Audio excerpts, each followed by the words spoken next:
I never heard you do a crooked, corrupt act in my life. I know you're a gentleman, and I know you want the right thing. You better go to a psychiatrist and me go with you. Earl Long's mental problems began in 1959 while he was attempting to pass laws to retain blacks on the voting rolls. For 2 days, the governor dominated the microphone, pleading, swearing, demanding. His performance upset so many people that his family had him committed. But Earl said he'd always been that way, always willing to say what he felt and do what he thought was right. Anyone who had watched Earl over the years had to agree. He had always fought and struggled, sometimes just for respect. Earl began as a traveling salesman, and some of that never left him. His product in politics was himself, and he knew how to sell it. They tell you that Louisiana is the highest tax state in the nation. Ain't so. Considering what we give and what we do for our people, it's the lowest tax state in the nation. Oh yeah, we have police juries. We help the cities. All that. You know what they do in Texas?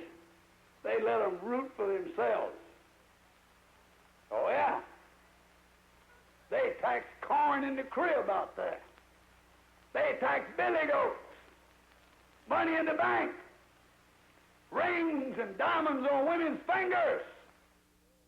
He saw a P.T. Barnum special with Earl Long snapping those red suspenders, and he could stump. He knew how to speak on the stump. He was very alert. He had a mind like a steel trap that you've heard many times before. He could quip, and he could retort, and he could entertain people. And Earl Long was standing for the things that the masses of people, advocating the things that the masses of the people wanted. And that's what the people saw on the stump, and that's the Earl Long they knew, and that's the legend, by the way, they grew. Louisiana voters like their politics hot and spicy, and they like a steady diet. Earl Long offered them a most unique recipe. Friends swear he was very shy, but he blew like a hurricane when he was on the stump. He was gentle with children, but he could be vindictive to the people around him. Both his temper and his profanity were legendary. That was Earl's style, and he seldom apologized for it. I've been accused of being a rough and tumble man. And probably some of my conduct lends to that. And not necessarily having control of the newspapers of this state, either weekly or daily. Sometimes in trying to be fair, before they know it, they're unfair.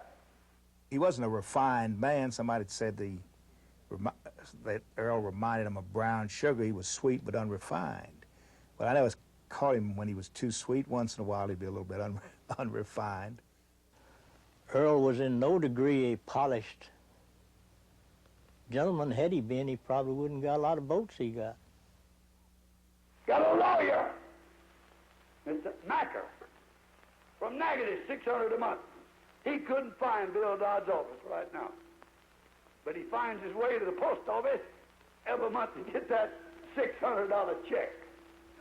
And he's going to economize. Why, he's made a fortune selling voting machines.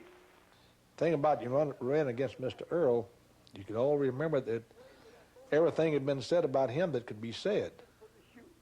But there were some things about you that had not been said, and if you ran against him, he would say them. And it isn't pleasant to be ridiculed as he did his various opponents. It isn't pleasant, among other things, and then to make accusation against you and say, well, I'll sue you, but we'll sue and be darned. That was his attitude, you know. Earl carried the same attitude all through his political dealings. Whether getting votes for a bill or support for a campaign, he figured people knew what he wanted. Politics became something like a traveling flea market. Earl said he knew where a fella itched, and he knew where to scratch him. His slogan was, the deadliest politics was no politics at all. With Earl Long, a deal was struck with a nod, a wink, or a smile.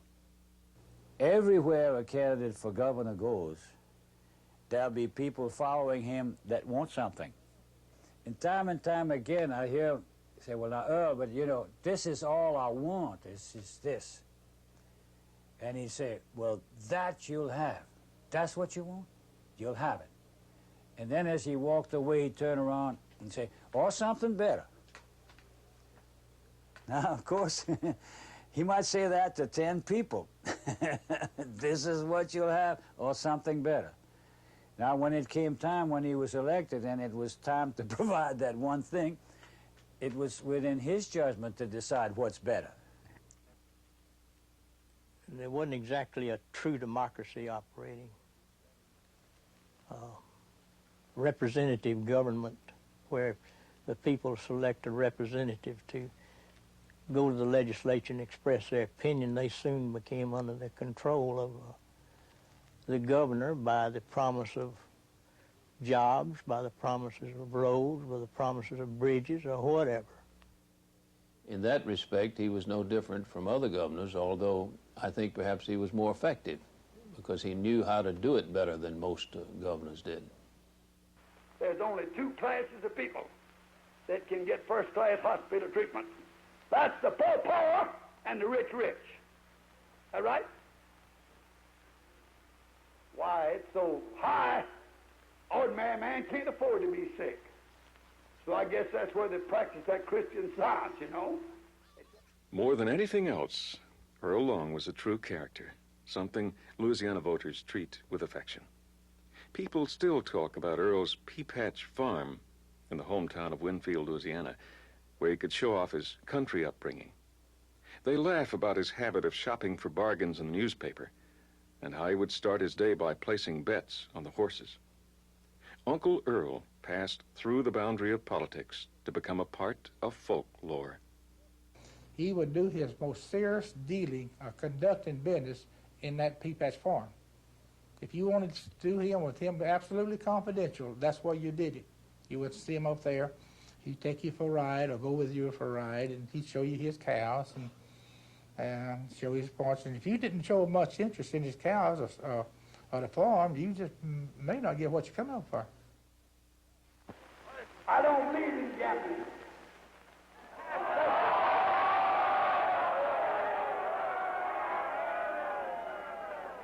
I do not, unless you can afford it. One day, a very close friend of mine from Shreveport, who's now dead, T.B. Lanford, and I wanted to see the governor about trying to get Lanford appointed to a position in state government. And Earl had about 4 or 5 newspapers spread out on the desk.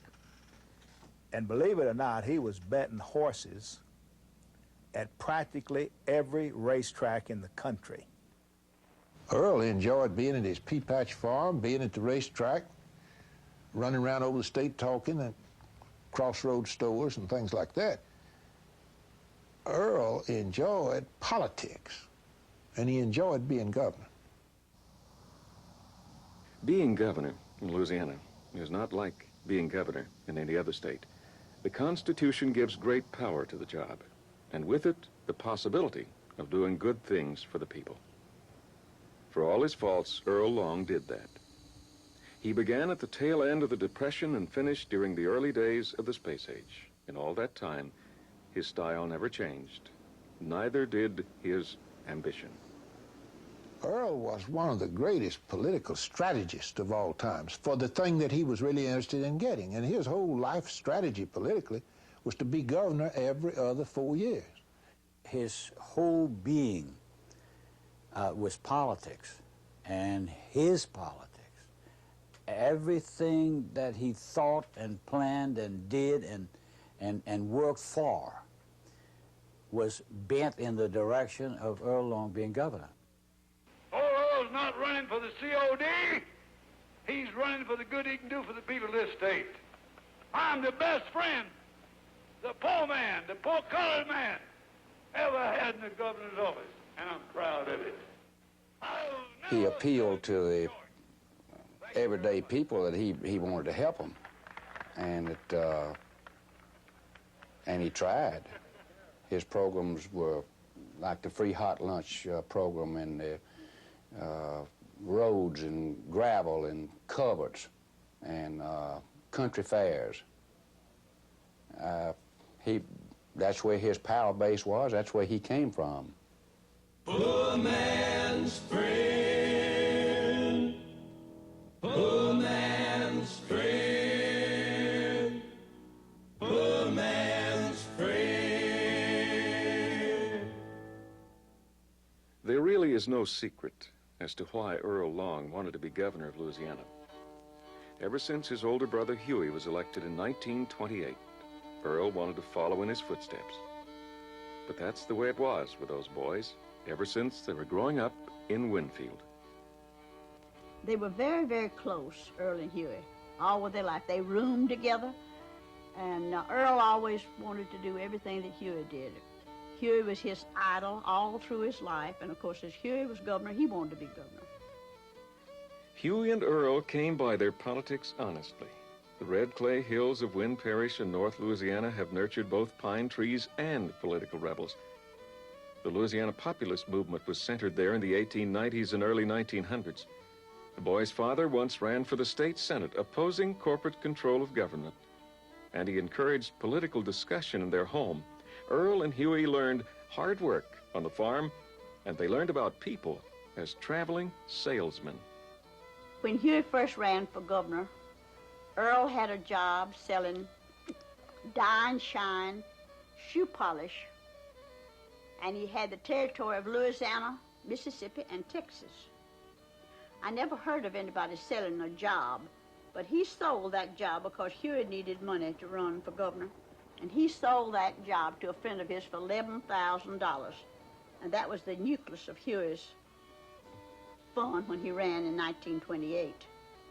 Huey got to the governor's office by telling the people that he would protect them from corporate giants like Standard Oil that were getting rich at the expense of the little man.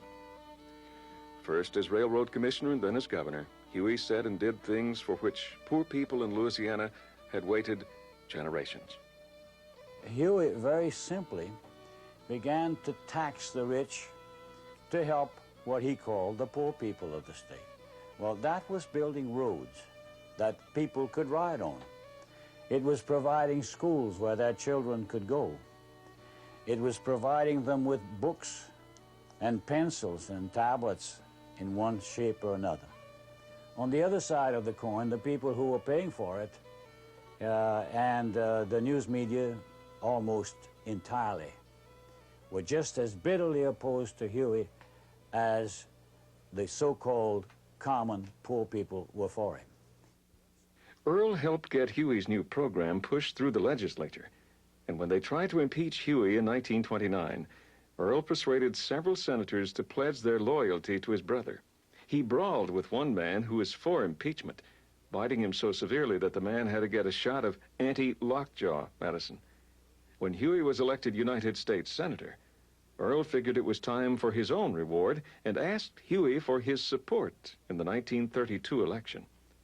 But Huey now called himself the Kingfish and was determined that only he would rule the lodge. You know, Earl didn't like it when Huey didn't support him for lieutenant governor, the first office he ever wanted to run for. And Earl had gone all over the state with him, helping him with the Public Service Commission, and also when he ran for governor, and he felt like he owed him his support. Huey was making a speech in Oakdale, and Huey liked to brag about what he had done, and he made the statement that to the large crowd that he had done something for every man, woman, and child in the state. He was talking about the free school books and the homestead exemption, tax moratoriums and things like that. And when he made that statement, somebody in the crowd yelled out, "You ain't done nothing for me, Huey." The man that made that statement was Earl. Earl was against Huey in those days. And Huey says, "Oh, yes, I have, Brother Earl." He said, "I built one of the finest insane hospitals in the world at Jackson, and we put a room up there for you." And when he did, Earl went berserk. Earl sought revenge against Huey in 1933 by testifying before a Senate committee investigating election fraud. When Earl told the committee that the Long administration was full of corruption, Huey called Earl a liar. It made great headlines, but Earl's role in Louisiana politics was reduced to the fine print.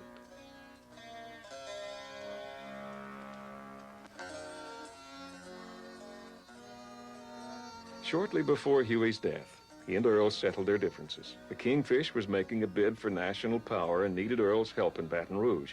But Huey's ruthless methods had pushed his enemies to desperate remedies.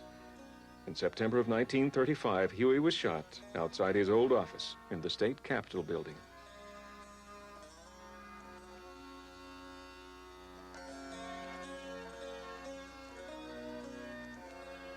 When the leaders of Huey Long's organization got together after the funeral, Earl told them, "You folks are right.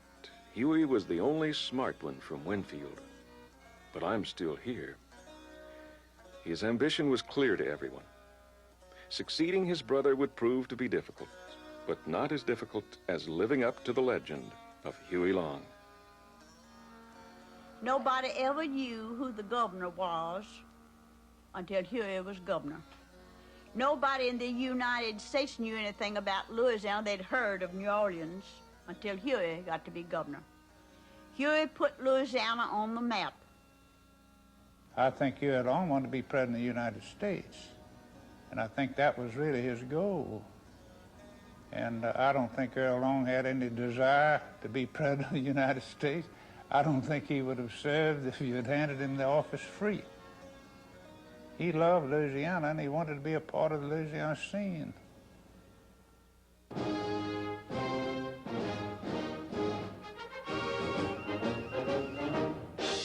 In 1936, the voters elected Earl lieutenant governor and former Judge Richard Lesh as the new governor. Lesh and the rest of his crowd still didn't trust Earl because of what he'd done to Huey. As it turned out, Earl would have been better off on the outside. Huey Long had once said that without him around, his cronies would end up in jail. Even in death, he was a prophet. Louisiana changes chiefs in a political tempest. Departing Governor Richard W. Lesh leaves the executive mansion with his wife and son, suddenly resigning the state's highest post on a plea of recurring illness. After 3 years, he lays down the burden of office, quitting public life to regain his health. His successor is the late Huey Long's brother, Earl K, shown here with Louisiana's new First Lady. He takes the helm as authorities hunt LSU's missing president, charged with embezzling $100,000 of university funds. The new governor promises prompt action to clean up the scandal at the school that was his brother's pride. In all, the scandals of 1939 produced over 150 indictments. Governor Lesh, LSU President James Smith, and most of the Long machine received jail terms. The Louisiana hayride had landed in the ditch, and Earl Long was crushed beneath it. No part of it was ever laid to him personally, but everybody in an association, or everybody in a political faction or party is tarred with the scandals if they happen during that time. Earl claimed the campaign for governor in 1940 was like having 11 wolves after one fox. All the candidates said that either Earl had known what was going on and was guilty, or didn't know and was too dumb to be governor. When Earl chimed in with insults of his own, the race became a sideshow. Corporate lawyer Sam Jones made the runoff and said that he would bury Earl face down, so the more he grabbed, the closer he'd get to home.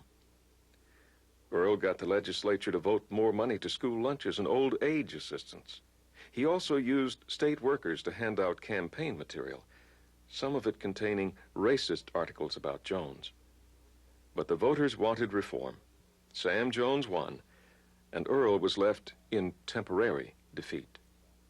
I think when you run against a fellow, you pretty well judge his capabilities. And I figured a lot more was going to be heard from Earl, even though he didn't win.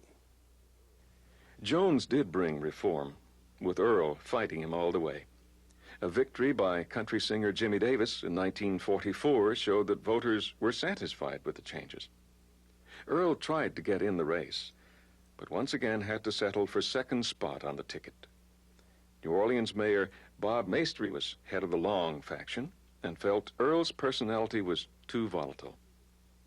Earl's anger at that decision created tension on the ticket, and the result was defeat for all but one of the Long candidates.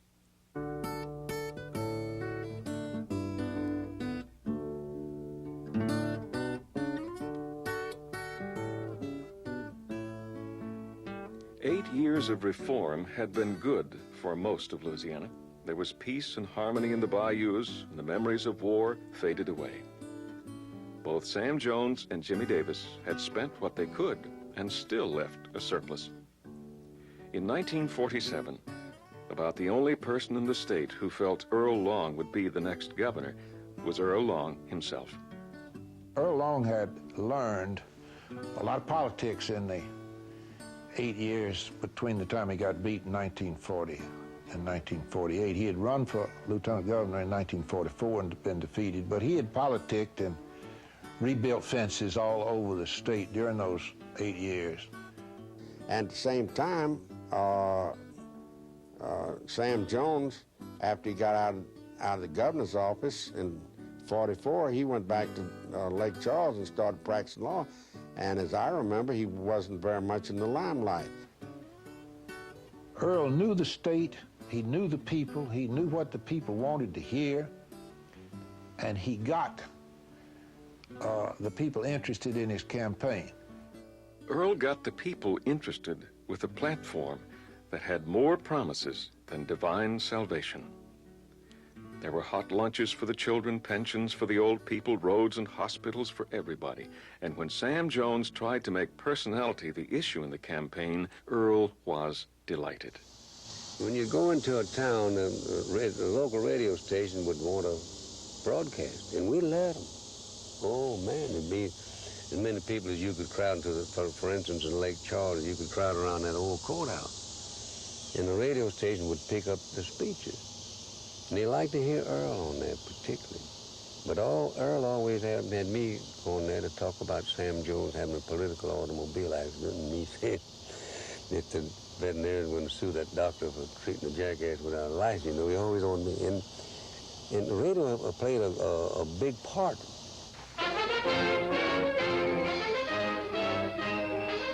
The Long family takes over Louisiana again. Earl K. Long, brother of the late Huey, wins 2-1 over Sam Jones in the Democratic gubernatorial primary, which amounts to election in the South. After 8 years, Earl Long restores the regime started by brother Huey, shown here in films before his death. Although Huey and Earl frequently disagreed, this year's campaigning was strictly in the Kingfish tradition, with promises of generous old age pensions, free education, and fine roads. And I hope to see this state where every man's a king and every lady's a queen, but no one wears a crown. 13 years of frustration had ended for Earl Long, and he wanted to celebrate. He invited the whole state to his inauguration. And as they arrived in their pickups and vintage sedans to dine on hot dogs, buttermilk, and red soda pop, Earl's comment was, "It looks like they all came."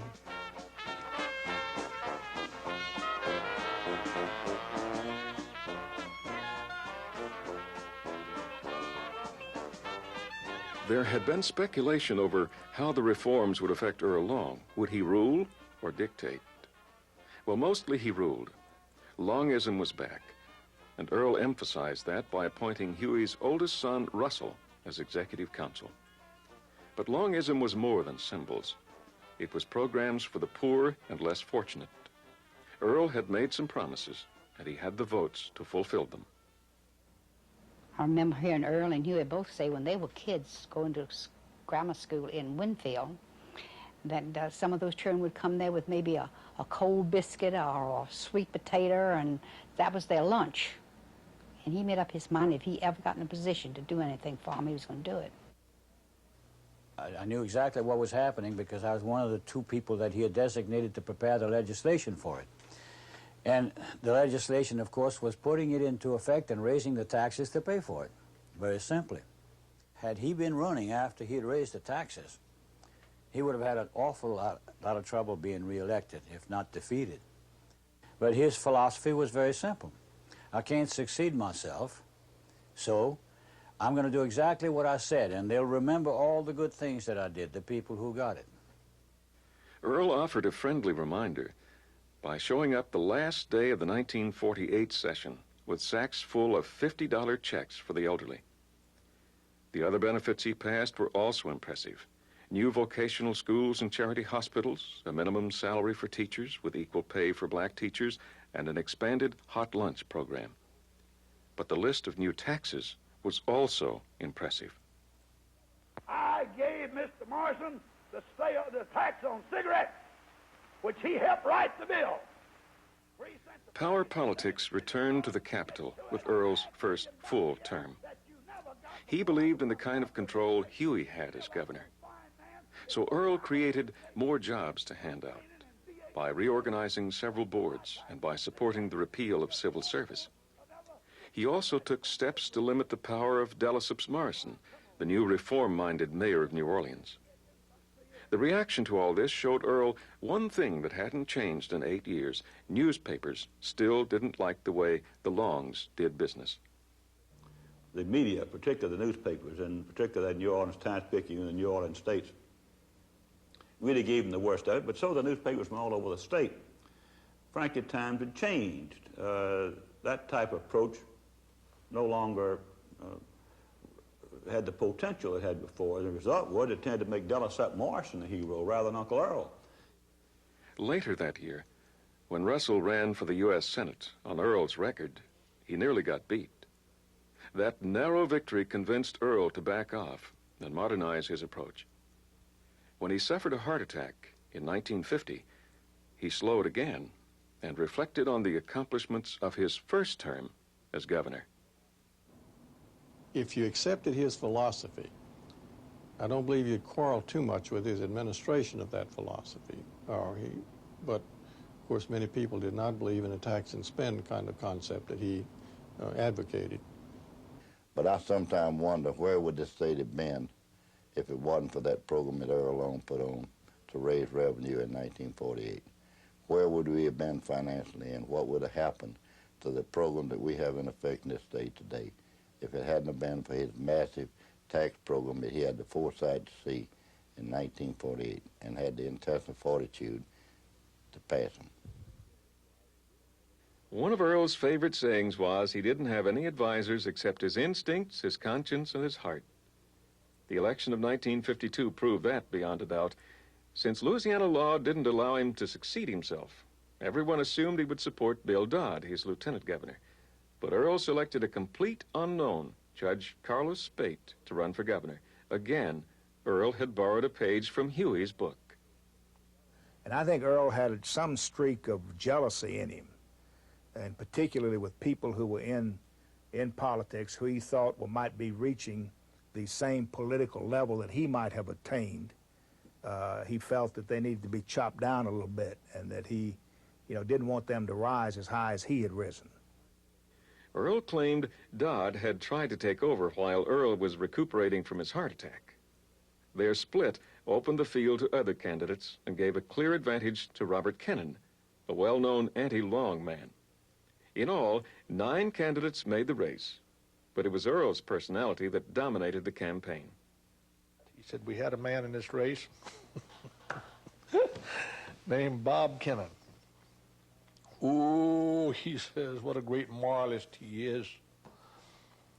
But he said, did you ever take a look at those ears? I never had thought about it, but Bob's ears did protrude a little bit, if you've noticed, Governor. He's a fine-looking, much more attractive man, of course, than I am. It's 18 miles, I think, from Ville Platte to Opelousas. He said he can hear a dollar bill drop from Ville Platte to Opelousas. Well, to me, that's just coarse country humor, and everybody else it was, you understand? When Kennon beat Judge Spate, it looked like Earl's influence was fading. But many people speculated that cagey old Earl had gotten just what he wanted. But the day after the campaign was over, in 1952, I went over to the mansion, and Earl and I drank a beer and laughed about the campaign. And both predicted that Kennon would fall on his face and that we'd get back together in maybe 56. And I spent most of my time from 52 to 56 practicing the law. Earl spent most of his time politicking. He loved politics. He loved to get out, and during those times when he was not in office, that's all he did. Traveled all over this state and met with people and talked with them and was running for office all the time. You'd be driving up the road in an old raggedy truck, a pickup truck with a load of peas, and he'd stop you right there. He'd buy a bushel or two of peas, he wouldn't let you put them in the trunk. You put them on the back seat. So the rest of the way, he would sit back there and he'd sack those peas in little bags. And every once in a while, he'd say, pull off the road, such a place. I want to take a mess of peas. So he never did tell the people he grew those peas, but when the people themselves that received them got through telling it, Earl Long brought him a sack of peas from his farm.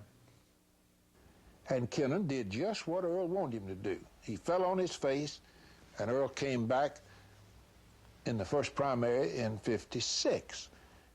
The campaign that Earl ran in the fall of 1955 into the winter of 1956 was near perfect. He used every trick, every strategy he'd learned over the years. The only new element was television, which Earl tried to avoid. He said it made him look like a monkey on a stick. Ladies and gentlemen, this is Earl K. Long, candidate for governor. I've just completed a tour of the whole state, and I'm glad to report to you we have an excellent chance to win this campaign in the first primary. I hope that my friends will get out and redouble their efforts. Let's wind it up and save the people the trouble and the state the expense of having a second primary. Earl was so confident of victory that he even got involved in helping another candidate. Earl liked to say he enjoyed beating New Orleans Mayor Delesseps Morrison more than eating the finest huckleberry pie. In 1955, he was even willing to pay for the pleasure. Says, what you do, says, I'd like to run against Delesseps. I have Delesseps run against me. Of course, that's referring to Mayor Morrison. That's the name that Earl had branded him with during this time. And Earl's thought was if he could get enough people sending money from North Louisiana to Mayor Morrison, that'd bring him out and he might run for governor. And sure enough, he had enough of us out putting money that our friends were made unto Morrison by cash or money order or in checks urging Mayor Morrison to run for governor, that North Louisiana needed him, especially the rural areas. And sure enough, here comes Morrison out, and of course, he set up his own candidate to run against. I never heard anybody doing that before. He's got shirts that cost $40 a piece. And suits that cost $400. If you put a $400 suit on the Earl, it would fit like socks on a rooster. I just don't think he liked Morrison. Finally, the last speech we got to, I believe it was Ville Plata-Opelousas, I can't remember which, the 1956 campaign. He looked out there and it was just people, thousands of people everywhere. And we were about 3 or 4 hours behind our schedule by that time. And I was worried about it and everything. He says, don't worry about it. And I said, I won't, Earl. And he says, well, this election's over. He says, I guarantee you that I won this election in the first primary.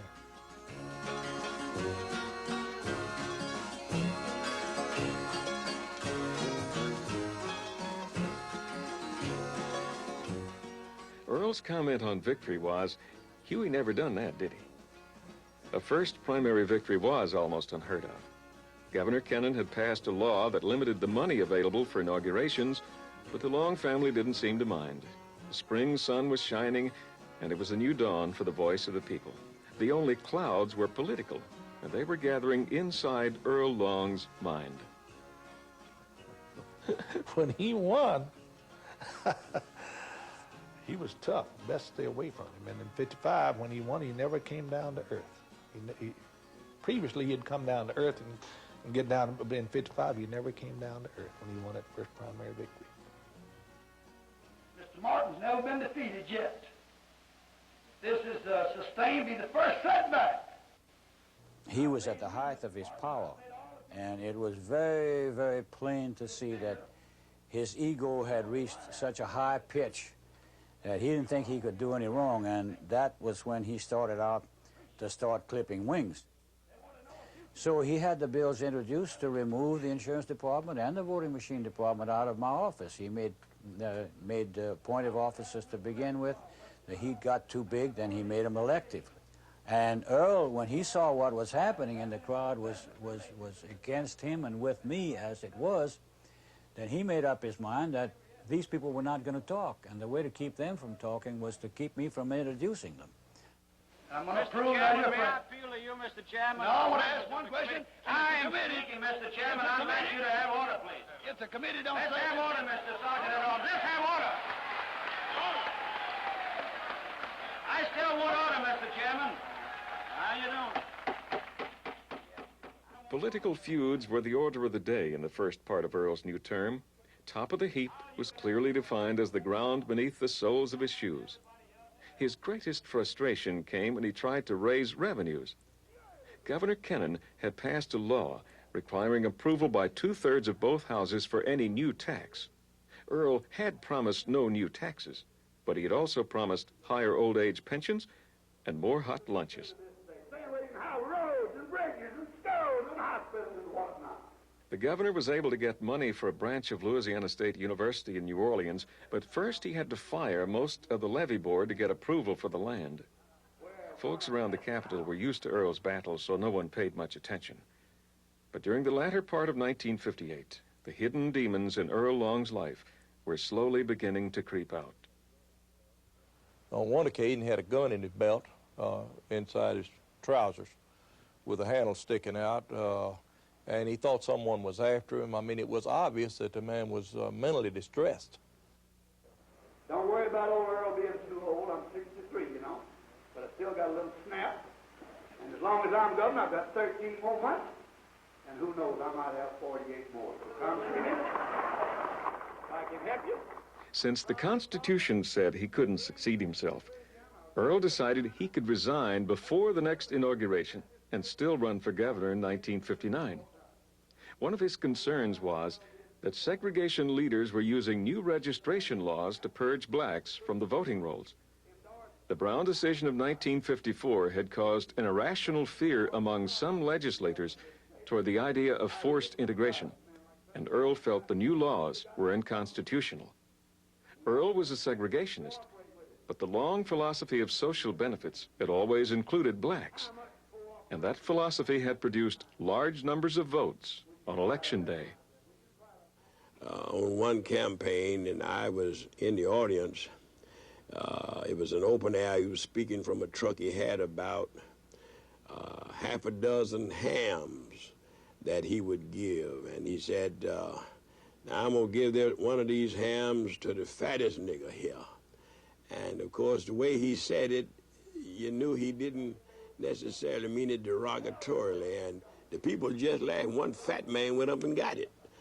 And no one in the audience resented him because he had done much to make them feel that he was working in their behalf. Because of the political situation, I don't think he could afford to be too openly toward the black people. He just looked at the black people as being people, and he didn't want to punish them unjustly. The Earl Long system of tax, spend, and bargain had no rules for handling the racial question. The solution he proposed was to try and amend a funding bill before the legislature. His amendments would limit the authority to deny voting rights because of age or race. It was normal for Earl to call his aides in the pre-dawn hours, but now his calls came at all hours of the night. He was taking pep pills and drinking, something he seldom did. When Earl showed up to speak for his amendments, television cameras recorded it for all Louisiana to see. About 1908, 6, I had an uncle that got killed. For being a good man and good to his family and good to me, he taught me how to ride a horse. Well, he got drunk one night. He went out in the colored quarters in Winnfield, and he kicked the nigger man out of the bed, and he got in the bed. That's it. That nigger man was so enraged, he shot my poor old uncle, and he died. Do you know that that's what the colored people resent now, Mr. Steen? They want their women folks left alone. You're watching films of today's public meeting of the Louisiana House Judiciary B Committee. These sound films are presented by WBRZ without any censorship whatsoever in the interest of an informed public. I got elected saying damn every now and then. I think it's better to say damn in the open than to sleep with a nigger woman at night. Okay, just leave it go. Just leave him go. Governor, let him get on. Earl was so upset by the reaction to his statements that he scheduled a speech the next day to apologize. His aides begged him not to, so Earl told them to write the speech, and he'd read it word for word. And after about 5 minutes, he threw that speech up in the air like confetti and started out again. The Citizens' Council, the Southern gentlemen, called all night long. They harass people in every part of this state. Send old sapsucker a telegram. Wire him, call him. Tell him that woods are on fire. Oh, it's awful. The niggers fixing to take over. For the next 2 nights, the Long family kept the governor in the mansion, trying to calm him. Attendants from the state mental hospital helped restrain him. Doctors who saw him recommended a long rest. But Earl was dead set on starting his campaign for re-election. We had to, at that time, physically restrain him to keep him from going. But one time during the night, he picked up a big bottle of milk of magnesia, one of the gallon bottles of milk of magnesia, and threw it out the window. My thought at that time, and advised by other doctors, was that the chances are he was not going to cooperate, and that once you did resort to force, you'd have no choice but to commit, and eventually were forced to do exactly that. 3 days after his apology speech, Earl K. Long, governor of Louisiana, was loaded into a plane and flown to John Seeley Clinic in Galveston, Texas. For 2 weeks, the governor was kept under the care and observation of chief psychiatrist Dr. Titus Harris, who reported that Earl had suffered a series of small strokes that impaired his behavior. Earl filed a motion seeking his release. Blanche Long gave in to his pleas when Earl agreed to spend 2 weeks in Ochsner's hospital in New Orleans. 8 hours after entering Ochsner's, Earl was gone, on his way to the Pea Patch farm. At Blanche Long's request, deputies from Baton Rouge intercepted Earl's car and took him to the city courthouse. The coroner interviewed Earl in the car and said he was acting paranoid and schizophrenic. An order was signed committing Earl to the state mental hospital in Mandeville, Louisiana. Good evening, citizens of Louisiana. This is Governor Earl K. Long talking from the Mandeville Hospital. Of course, you know I've gone through quite a bit in the last 3 or 4 weeks. I've been undermined by my nephew, by my wife, and by supposed to be cousin of mine, Long in Baton Rouge, who means more to me than the moon. How do you go about helping? Everybody felt so helpless in the situation. Nobody knows until they go through something like that. You just don't know. It's just horrible. 8 days after the governor entered Mandeville, a sanity hearing was held at a high school in nearby Covington. With the help of Lieutenant Governor Lether Fraser, Earl got the State Hospital Board to fire Jesse Bankston as head of the State Department of Hospitals and Dr. Charles Belcher as chief of the Mandeville Hospital. They were replaced by 2 of Earl's friends who agreed that the governor should be set free. Blanche Long had left the Mandeville area to recover from the ordeal, so there was no one left to oppose Earl's wishes. Earl was sitting up in that chair, victorious. He was sitting up there just like King Henry VIII eating on a big old bone. I'm very happy and appreciative of having been released from hijacking, kidnapping, puncturing, needle, and anything they could use. Well, I think that some of this was politics. I think that some of my enemies thought this was a way to get rid of Uncle Earl. You know, when a man is pointed out as crazy and you look at him about 3 or 4 times, you decide he's crazy too. The group of doctors who examined Earl at Mandeville released a report that confirmed the diagnosis in Galveston. Earl's intellect was fine, but a series of small strokes had altered his behavior. Those facts were lost in the publicity that followed his every move. No man ever lived with a more jealous wife than my wife. When they had those pieces in the paper that Louisiana had petticoat government, she framed those articles. She tried to demonstrate... Midnight, anytime he felt like it, he I have put up with my good wife as long as I can. But I couldn't go back, and I couldn't live with him anymore because I just couldn't live around him acting like he was doing. The media made Earl's life an open book as stories began to come out detailing his activities. The favorite stories were the ones about his relationship with New Orleans showgirl Blaze Starr. They'd met during the spring and were apparently frequent companions. She was identified as the mystery woman who visited Earl at a Covington motel following his release. It was all tailor-made for sensational headlines. Earl's openness with the press made it difficult to get the rest he needed, so he planned a vacation through the western states to enjoy a little scenery and play the horses. The trip only further tarnished the image of Governor Earl Long and the state of Louisiana. Driving around in a black limousine, everywhere he goes there's a great big scene. All of the folks come from miles around just to see the show when he hits town. Sing, sing, Louisiana, sing, sing about the Battle of New Orleans. Clap your hands and sing this song, just a little story of Earl K. Long.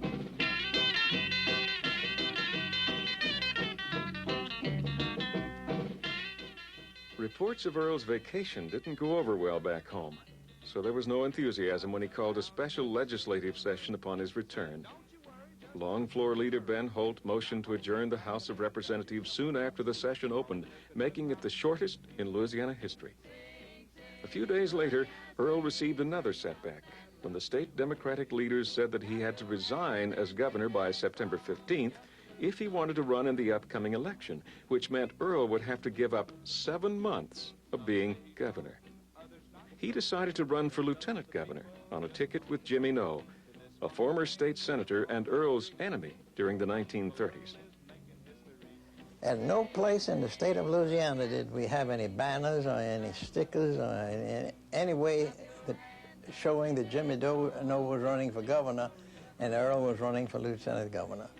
So that was a calamitous campaign, to be frank with you. Jimmy Noe ran fourth for governor, and Earl finished third in his race. It was the first time since 1924 that a Long candidate didn't make the runoff for governor. Jimmy Davis went on to beat Delisup's Morrison in a campaign dominated by the integration issue. The sound and fury began to fade in Earl's life as he prepared to finish out his days in office with dignity. But when French President Charles de Gaulle visited New Orleans, the scene was a sad reminder that Earl had lost his prestige as well as his power.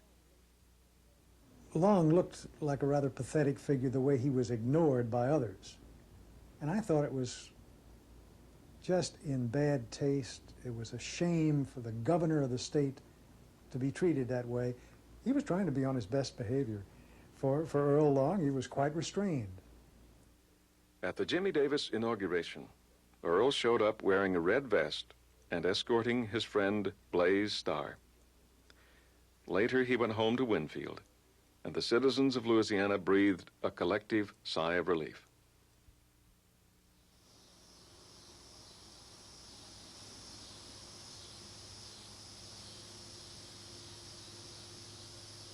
All that money I'd made with Earl saved up, I went busted in Hollywood. And when I crossed the line, I didn't know what I was going to do. I said, man, if I can get back to Louisiana, I'll get something to eat somewhere and a job. And when I crossed the Shreveport, the Texas line there, just before you get to Shreveport, I turned on old KWKH and it said an announcer. And Earl K. Long, Governor Earl K. Long announced today from Baton Rouge, Louisiana, that he would be running for Congress of the 8th District against Harold B. Maxwell. I said, thank you, Lord, I got me a job. It seemed impossible, but it was true. Like a phoenix rising from the ashes, Earl Long was back on the campaign trail. The 8th Congressional District was Earl's home, and those were his people. The incumbent was Earl's enemy, and the other man in the race was Earl's former floor leader, Ben Holt, who had adjourned the special session. But revenge alone was not enough to explain why Earl was running. His life, like a pair of shoes, had become scuffed and needed a brand new shine. He felt that if he could win that congressional election, he could rebound from all the bad publicity that he had gotten up to that time. He did many things in public out there that would indicate to anybody in the world that he was mentally incompetent, such as urinating in public and other things. I mean, these are the kind of things that took place that I personally know of in that race. While the people thronged around Earl Long, most of them saw the Earl Long they wanted to see, the legend. Earl reached the runoff for the Democratic nomination against Harold McSween. He campaigned relentlessly, living off 3 to 4 hours of sleep a night. On the last day of the campaign, he suffered a severe heart attack, but wouldn't let his friends take him to the hospital. He staged a press conference to announce he'd eaten some bad pork and had ptomaine poisoning. Earl stayed in his room at the Bentley Hotel in Alexandria till the polls closed the next day, worried that he'd lose votes if people knew his real condition. He was also afraid of losing the $5,000 he'd bet on himself to win the election. After all the votes were counted, Earl Long had won the Democratic nomination for Congress by 4,000 votes. It was as if in this last hurrah of his, he also was coming to a understanding of himself and what his career had meant. In the town of Echo one afternoon, he said, "I believe that I can go to my Maker with a clear head and conscience, knowing that I've done my best by the people of this state." They voted for Earl knowing he couldn't live. But I've had people say, well, I went to the poll and voted for Earl Long because of just the way that the public had treated him. Early the morning of September 5th, 1960, 10 days after his 65th birthday, Earl was sitting up in his hospital bed smoking a cigarette. He began coughing and choking, and suddenly he died. And that's just the way it was. He was the kind who'd rather die with his boots on. And he was determined that if he could, he would be in office and be in power, where he'd be not advising, he'd be the one doing what he thought ought to be done, as long as he had the power to do it. No doubt in my mind, if he had lived, he'd have been back running for governor again. Earl Long's body was taken by car to the Capitol in Baton Rouge, where he lay in state while thousands filed past the casket. After funeral services at the First Baptist Church, the procession returned to Winnfield, Louisiana, for the final burial. I saw old people weep of both races. I saw middle-aged people weep of both races. And as I stood there, I fought back the tears myself, because I thought here, lying in this casket, was a friend, a former governor, and a benefactor of the state of Louisiana. Earl Long was buried in Winnfield on September 8th, 1960, 25 years to the day after his brother Huey was assassinated.